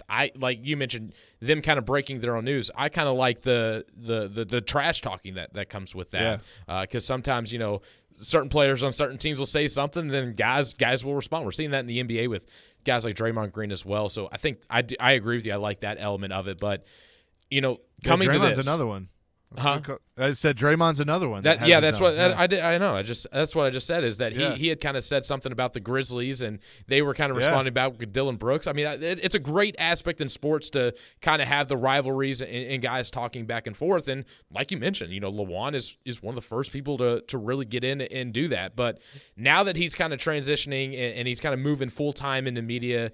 And he's come out and said that his playing days are over because of this botched ACL surgery, according to him, that this could set a precedent for guys to do this. And it makes me wonder, how many players would have done this in the past. A guy that I think of immediately is RG3. RG3 came in and won Rookie of the Year back in 2012, and he was looking like he was having going to have a promising career, and probably would have won that playoff game against the Seahawks in his rookie year if it hadn't have been for the injury and him going down in that game. But, with that being said, Chase, is this something that's going to be going forward? Because if Lawan can kind of start the media movement and guys getting their own podcasts and their own platform and their own voice, are guys going to be more, critical of their medical care and how their surgeries are done and how, does it affect their playing career? I mean, this could be a huge trend. I think this is a lot bigger than what people are giving it credit for, because there's so many guys that have been injured in the past that have kept quiet about it, that just, went on with their business, went on with their lives.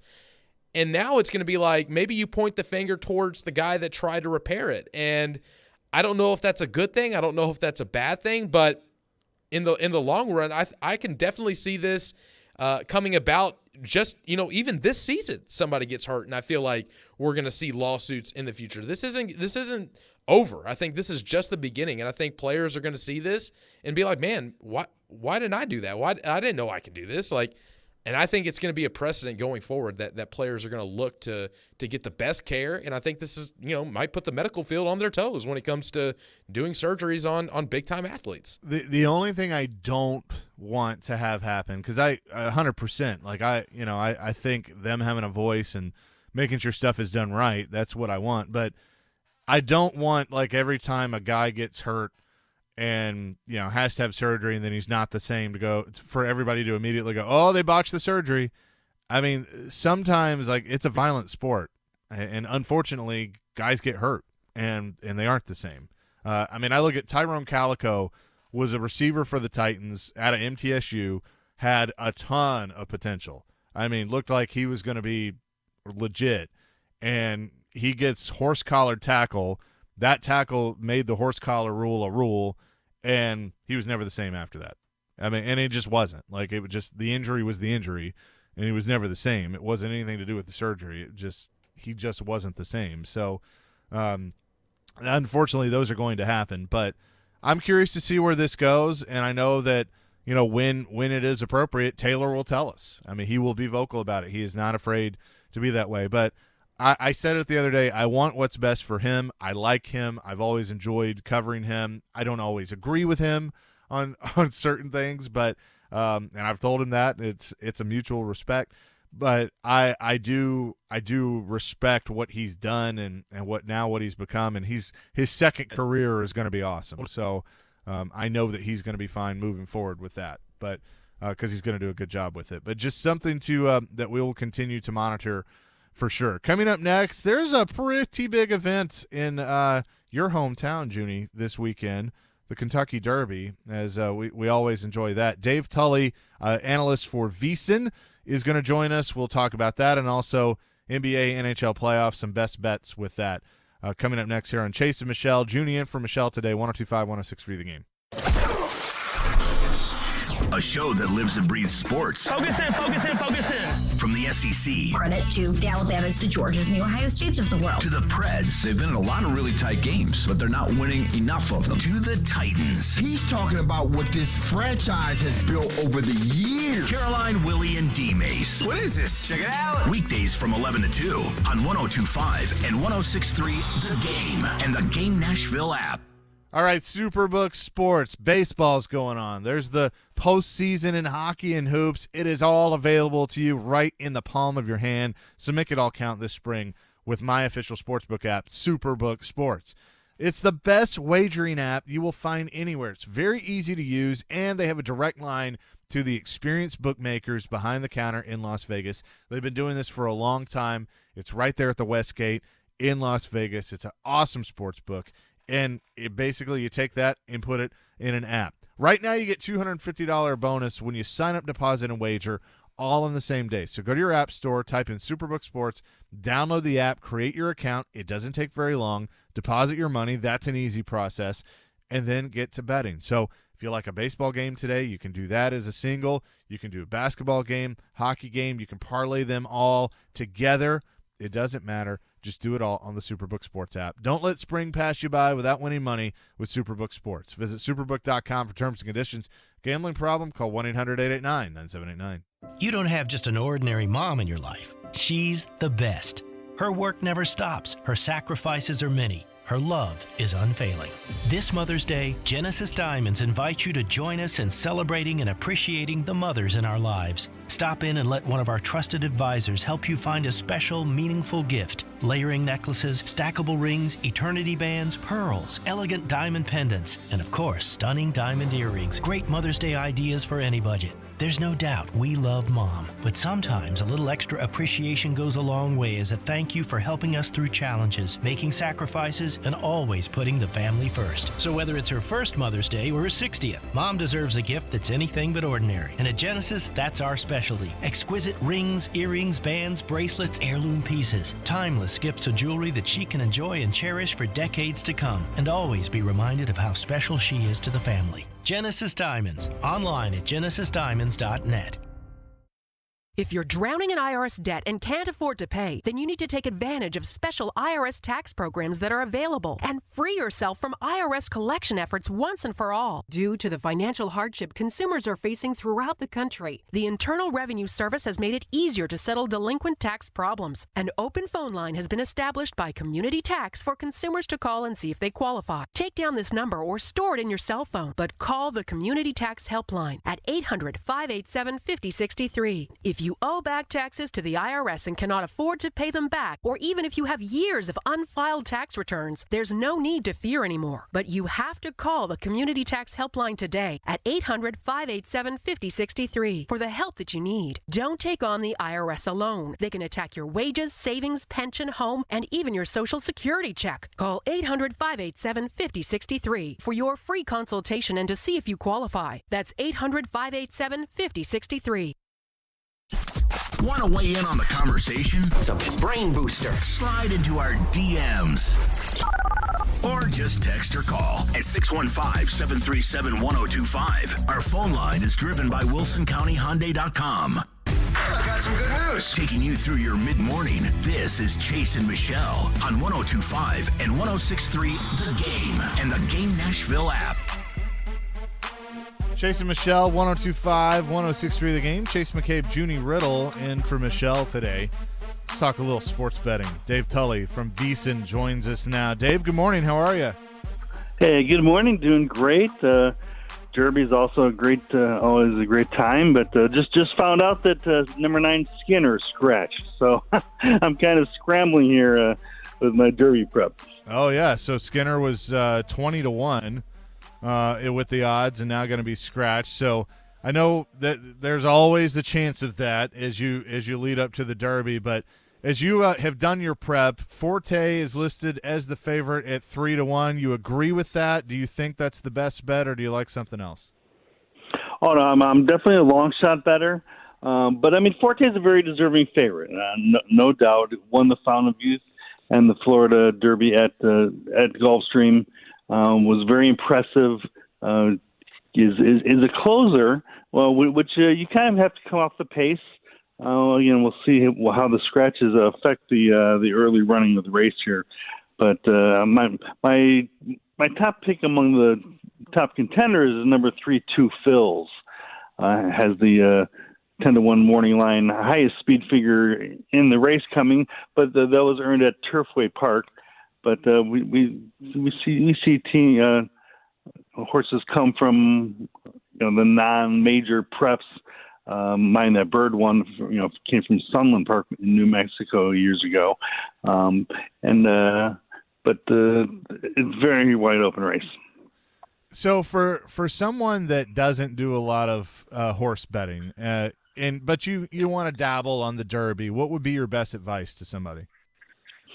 I say to take a shot because as often that a favorite wins, a long shot wins. Last year, number 21, Rich Strike won at 80-1. Country House won at 67-1 a couple of years ago. Giacomo and Mind That Bird were 50-1.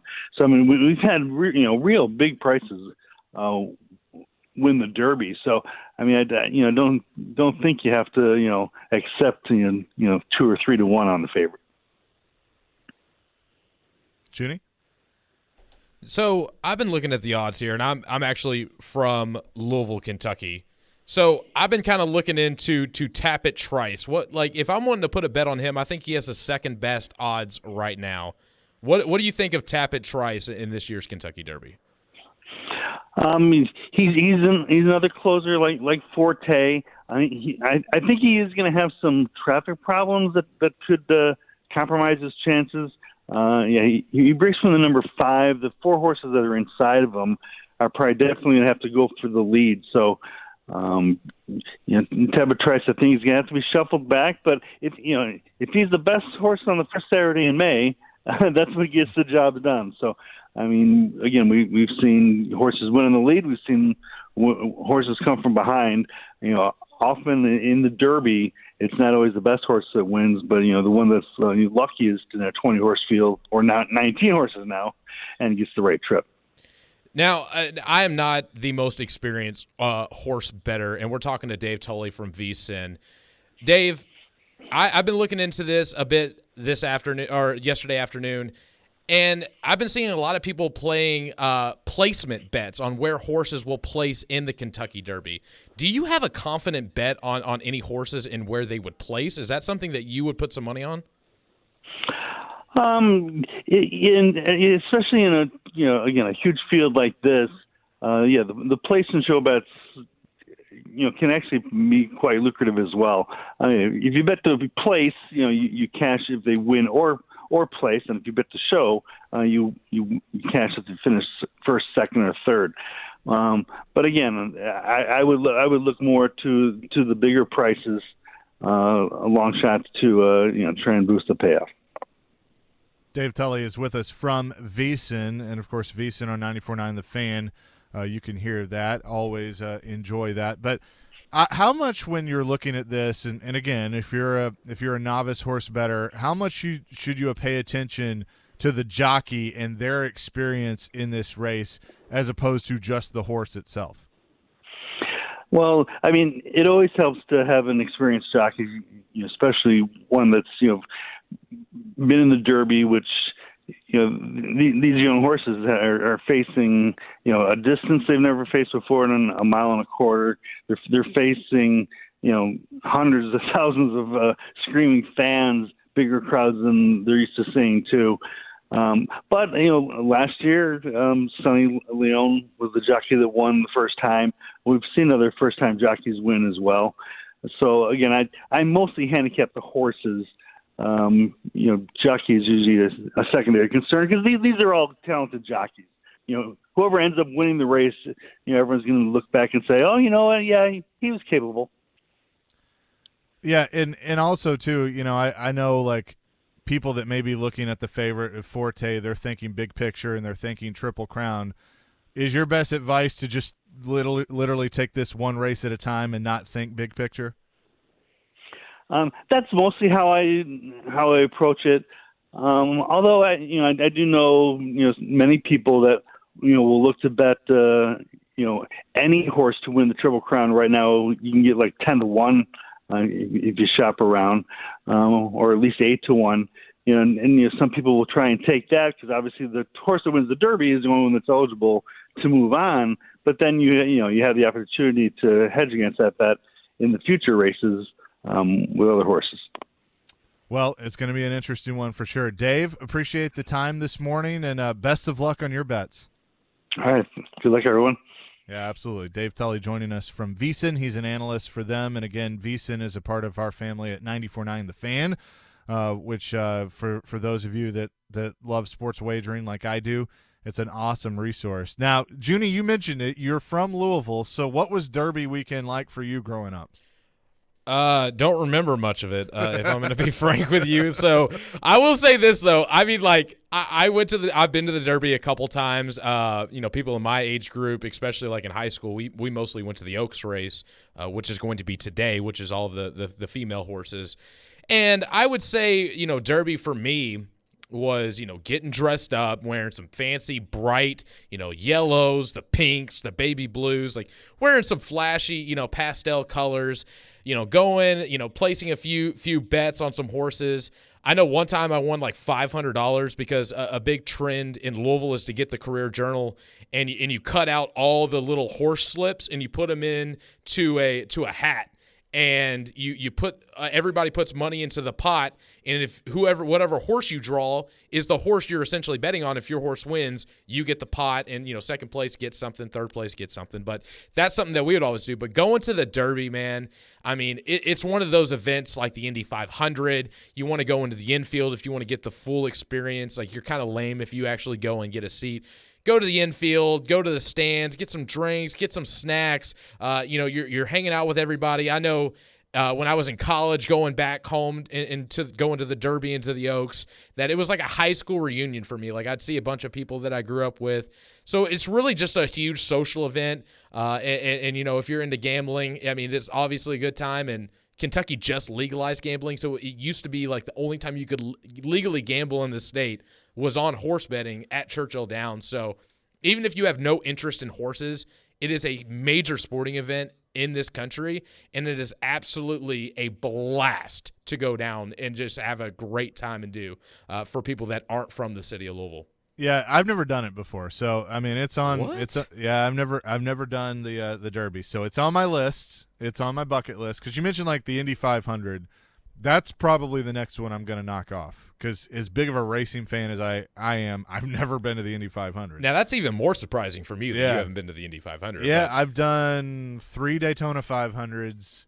No, my first IndyCar race was the Grand Prix a few years ago. Oh, really? Yeah. Interesting. I never went out to the super speedway when they did it there. I think it took me a while to, like, I always appreciated IndyCar racing, but I was just such a NASCAR guy that as I got older, that's when I really got into the Indy 500. I think it was it was when Dan Weldon won. That's when I was like, okay, I'm going to get more invested in this. And then obviously when Joseph Newgarden, who's from Hendersonville, started racing, I started following it more. But I really want to go to the Indy 500, and that may happen at the end of this month. So. You might have to, but with the Kentucky Derby, it is such a special time for my hometown. Like, I was born and raised my entire life in Louisville, and the build up to it as well. I mean, it's just a 2-week party. It kicks off with Thunder Over Louisville, the largest fireworks show in the continental United States. And there's just events going on every single day, and I like millions of dollars are fluctuated into the city. It is our Super Bowl every single year. It's a great time. Like, Tom Brady comes every single year. So major athletes, it puts us on the map. I was actually seeing what is I can't think of her name right now. She used to do Good Morning Football. Now she has her own show. What's the female commentator that used to be on Good Morning Football? Do you know her name? Oh, Kay Adams? Kay Adams. Yeah. She did a video. Do I know her? Oh, yeah. Oh, yeah. She did a video yesterday that I thought was funny, and, people that are from Louisville pronounce it as Louisville, but everybody on the outside says Louisville or however they pronounce it. And she did like a whole video like talking about how the locals pronounce it. So it's just really good to like be on the map, being a small city. We don't have any pro sports teams, so we're not getting talked about a lot. So this is our time of the year that we get to shine. So if you haven't been up there, it's a 2.5-hour trip. It's a good time, and it's something new to experience. It's a fun town. It's definitely an underrated town to go up and visit and have a good time. I'll tell you a funny story. So we went to the Combine up in Indy, and it was Jared, Floyd, and I. And I always enjoyed those trips because you got to see Floyd in his element, and he knew everybody. And so we're coming. I think we're coming back. We had left Indy, and we're outside of Louisville, and Floyd's like, "Oh, by the way, you two are dropping me off at the boat. I'm meeting Sally." And we kind of look at him and like, I mean, what? The When bell? when were you going to tell us this? And he's like, "I'm telling you now." And so we dropped him off at the casino that's just outside of Louisville, and the boat. And of course, Jared and I are like, "Well, we're here, so let's play a little bit." But and then I've had a few other times in Louisville, but you'll appreciate this. My grandfather used to tell this joke that he'd say, "Well, how do you say the capital of Kentucky? Is it Louisville or Louisville?" And then, of course, the answer is actually Frankfurt. But that's the punchline. But people would always get caught. I'd use that, and people would get caught on that and go, "Oh, I think it's Louisville." Like, no, it's actually Frankfurt. So there you go. Yeah, that's a dad joke you can use. Frankfurt is like one of the smallest capitals, I believe, in the entire country. Whatever little town they found right in between Louisville and Lexington, they just planted it right there. So I have no idea why our capital was Frankfurt, but either way, There you go. We'll continue the betting conversation next. Junie and I are going to give you our best bets of the night and weekend here on Chase and Michelle, 102.5, 106.3 The Game. 102.5 and 106.3 The Game has an all-star lineup Monday through Friday. Batting first at 6 a.m., it's Robbie and Rexroad. Yeah, you take that. Take 80% of that. Followed by Chase and Michelle at 9. Couldn't hit the broadside of a barn. I need my caffeine so much. Then it's Caroline, Willie, and D-Mace at 11. Yep, green light, let's go. You've got a lot of options. He say, she say. And bringing it home at 2, Jared Stillman for Stillman and Company. That guy will be a good coach. We are Nashville's best sports talk, 102.5 and 106.3 The Game. Family Leisure invites you to vacation at home with a new spa, pool, patio furniture, or wood play gym this summer. I really want a spa. 40 spas on display from Artesian, Best Spas, and American Select. Prices starting as low as $29.99. Family Leisure has over 100 sets of patio furniture with free delivery. That sounds good to me, too. We should really look at the wood play gyms for the kids. Family Leisure has the Diamond Point swing set on sale at only $24.99 installed. Family Leisure's vacation at home sale in Franklin and Antioch. Does this sound familiar? Did your agent provide excellent entertainment with their TikTok videos and constant social media posts about themselves while completely ignoring that you hired them to sell your home? Did they tell you how wonderful they were? How many followers they had? They probably never sold your home, but hey, they did get 15 likes on their selfies. Hashtag my clients love me. Don't let that happen to you. Google TJ Anderson Homes and see why the only likes we care about are our clients loving our service. Ask us about our prepay with TJ option and how it can save you thousands. TJ Anderson Homes of Benchmark Realty. Office number 615-432-2919. If you're hiring, it can feel like you're trying to find a needle in a haystack. You can hope the right person comes along, or you can just use ZipRecruiter. And now you can try it for free at ZipRecruiter.com/radio. In fact, ZipRecruiter has helped a lot of business owners find their needle in a haystack, like Marco, president of operations at Telly Tires and Auto Centers. Because Telly Tires has grown a lot in the last few years, Marco needed to hire everyone from a receptionist to a store manager to a head mechanic. ZipRecruiter helps me find all the right people, even the most difficult jobs to fill. ZipRecruiter helps me keep my business running. Take it from Marco and millions of other businesses who've used ZipRecruiter. ZipRecruiter can help you find the needle in the haystack.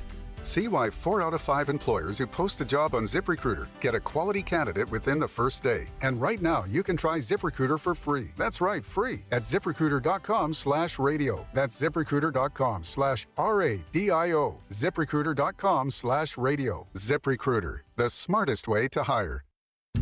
Did you know that more than 4,000 children in Nashville are experiencing homelessness right now? And across Middle Tennessee, that number grows to more than 9,000. Hi, I'm Jamie with Souls for Souls, a global nonprofit based right here in Nashville, and we're on a mission to provide these kids with a brand new pair of athletic shoes through our For Every Kid program. Because we know that something as simple as a pair of shoes can change a child's future. Students who receive these new shoes tell us things like, "I can't believe these shoes are mine. I finally have something new of my own," and don't feel left out, and my feet feel like they can breathe. We're joining forces with our friends here at 102.5 The Game for the second annual Music City Celebrity Golf Tournament to help provide new shoes to kids across Nashville.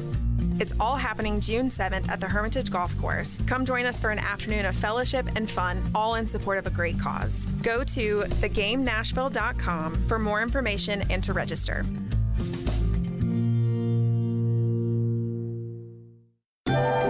Want to see our smiling faces? You can watch us on Twitch, Twitter, YouTube, and Facebook Live. We are good to go. Presented by Superbook Sports, voted #1 sportsbook in Vegas. You're listening to Chase and Michelle on 102.5 and 106.3 The Game and the Game Nashville app. Chase and Michelle, 102.5, 106.3 The Game. Chase McCabe, Junie Riddle in for Michelle today. Junie will be on tomorrow, 9 to 11, and I believe Keyser is going to be in for Michelle on that. So looking forward to them as your sports talk continues on the weekends every Saturday from 9 to 11 with Michelle and Junie. Real quick before we get to our best bets, Kenny the mailman wanted to weigh in on Taylor Lewan. Kenny, what's up? Hello, good friends. Now, you know I'm a mailman, but I have stayed at a Holiday Inn a couple of times. Can I talk about legal issues? Of course. Yeah, well, this whole thing screams of an out-of-court sealed settlement no matter what, because Dr. Andrews' team, even if they did nothing at all wrong, you do not want your name on SportsCenter 7 or 8 nights straight. Yeah. Even talking either way. But remember this, on the other hand, I hope Taylor Lewan's lawyers have told him that Dr. Andrews has a team of sharks, and he has already been found. He's been disciplined for PED use. Yep. He's going to have to go on the stand and account for every pill and every needle he has ever seen. Plus, they will find people that were just Titans for 20 or 30 days testify that they saw him doing this or that. I've been on a jury duty where a poor lady was not prepared for what happened to her, and the lawyers, after about 3 hours of questions, she was admitting that her whole case was false, not knowing the way the question was worded. And her, at the end of the day, her lawyer took an out-of-court settlement for a bare pittance. So remember, it's not whether you're right or wrong. It's what legal team you have. It was one of the ugliest things I've ever seen. So this is going to be settled out of court. Yeah, you're probably right. Thanks, Kenny. Appreciate it. Have a a great weekend. day.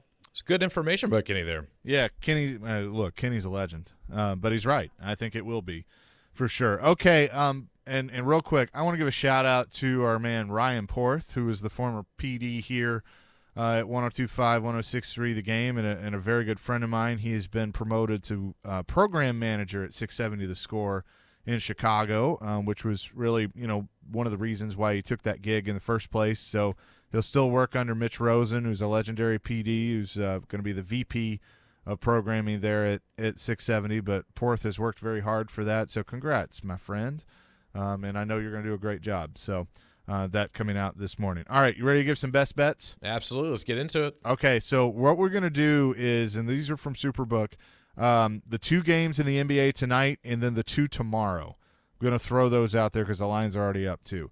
So tonight, Boston and Philadelphia. Boston is a 2.5 point road favorite against the Sixers. I like the Sixers. I have picked the Sixers to win this series. I know that Game 2 did not look good with Embiid coming back. I think he bounces back after the criticism. And I would also take Embiid over on points and over on rebounds in this game as well. I will take the under in this game. I think it's going to be a low defensive battle. I think the Sixers play 214.5. I think they play really hard at home, and I think they get a low-scoring win, but Embiid is going to have a really big night tonight. Okay, and that series tied at 1. So I, too, like the Sixers plus 2.5 at home. So I think they take a 2-1 series lead. Then you got Denver with a 2-0 lead in this series against the Phoenix Suns. Suns are a 4-point favorite at home. I'm going to take Denver.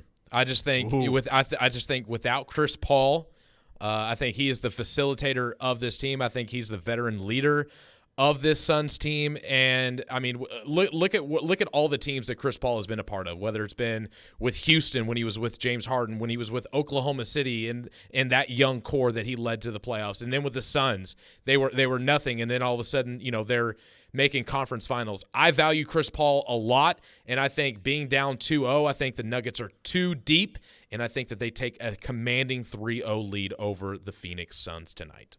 I am going to fade you on that. I'm going to lay the 4 and take the Suns. I think KD can – I agree with everything you said about Chris Paul, but I think KD and Booker can do enough for Phoenix to get them back in this series, at least make a dent in it. So I will take the Suns and lay the 4 points.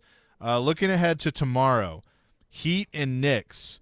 And that's been a fun series. The Miami Heat are a team that has certainly turned some heads, but they are a 3.5-point favorite in Miami against the New York Knicks, as that game will be at 2:30 Central Time, as that series tied at 1. Now, do we have any update on Jimmy Butler? I don't have that. That is a huge key. And right now Miami's favored. Give me the Knicks plus. What was the line again? 3? 3.5. I will take the Knicks plus 3.5, just with the uncertainty of Jimmy Butler. I know it was a close game in New York without him. I would surmise that might be a bit of an outlier, especially without Tyler Hero as well. I'm going to take the Knicks in this game with the points. I think they at least cover. Okay, I'm going to ride with you on that. I'll take the Knicks plus 3.5. Obviously, Jimmy Buckets makes a huge difference if he can go or not. And then Game 3 between Golden State and the Lakers. This is my favorite series of the NBA playoffs. The Splash Brothers go off last night, but you got LeBron and AD series tied at 1. This one a 7:30 start. You can also hear it right here on 102.5, 106.3 The Game. The Lake Show favored by 3 back at the Staples Center or Crypto.com Arena. It's always going to be the Staples Center, Chase. Don't be hesitant in saying it. That's what people are going to know it by. But I'm going to go with the Lakers. I think the Lakers got a huge Game 1 win in the Chase Center in San Francisco, and I think that they're going to play really well, especially after Anthony Davis had a super disappointing game last night. LeBron also with the hot start last night tapered off. I think they bounce back and get this win and take a 2-1 lead, but I still got Warriors in this series. Give me the Lake Show, and I think the Lake Show wins the series. Oh! Don't count out LeBron. Ricky's in your ear, I bet, Chase, isn't he? Ricky's in my ear. Real quick on hockey tonight, I like Carolina at home minus 112 against Jersey. I like Carolina as well. I think they move on. I think they get through this series pretty quickly after a tough series with the Rangers. The Devils are going to go down. That is going to do it for us. Have a happy and safe weekend with everything going on, but don't go anywhere. Caroline, Willie, and D-Mace is coming up next. They'll talk a little bit more about Peter Skoronski and what he can do with the Titans. That's all ahead on 102.5, 106.3 The Game. We've got a big weekend of sports for you starting Saturday at 9 a.m. with Michelle and Junie. It will be epic. It will be great.